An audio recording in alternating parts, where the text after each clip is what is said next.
আসসালাম। আজকে চিনির দাম আসমান ছোঁয়া, হুড় হুড় হুড় হুড় করে 10 থেকে 15 টাকা 3 থেকে 4 দিনের মধ্যে বেড়ে গেল। তো নিতেন খাটগাড়ি মহাশয়কে যে একটা চেতাবনী দিয়েছিল কি পেট্রোলে চিনির রস বের করতে হবে, পেট্রোলের মধ্যে চিনির রস দেওয়া যাবে না, ইথেন। তো পেট্রোল থেকে চিনির রস বের করে দিলে পরে চিনির দাম কমবে, কিন্তু পেট্রোল থেকে চিনির রস বের হলো কি না জানি না, এদিকে চিনির দাম বেড়ে গেল। তার কারণটা কি? চিনির দাম বেড়ে যাওয়ার কারণ কি?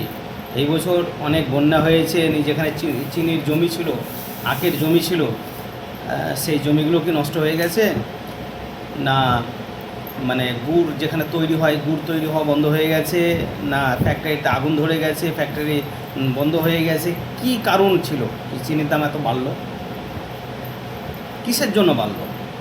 নিতেন খাটগাড়িকে চেতাবনী দিতে গেলে পুরো জনগণকে চেতাবনী দিয়ে দিল কি নিতেন খাটগাড়ির ব্যাপারে কেউ যদি কিছু বলো, পেট্রোলের ব্যাপারে যদি কেউ কিছু বলো, ইথেনের ব্যাপারে, তাহলে চিনির দাম এখন তো 65 হয়েছে, এরপরে 100 পর্যন্ত পৌঁছতে পারে বা 114 পর্যন্ত যেতে পারে, পেট্রোলের দামের সাথে সামঞ্জস্য হতে পারে, এমনও তো হতে পারে। তো ব্যাপারটা কি?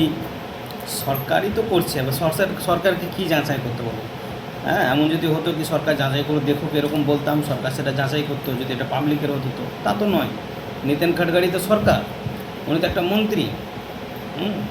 তাহলে এর মানে বিরোধিতা তো করা যাবে না। ও তো পেট্রোলের মানে ইথেনের মালিক, আর চিনির মালিক কে জানি না।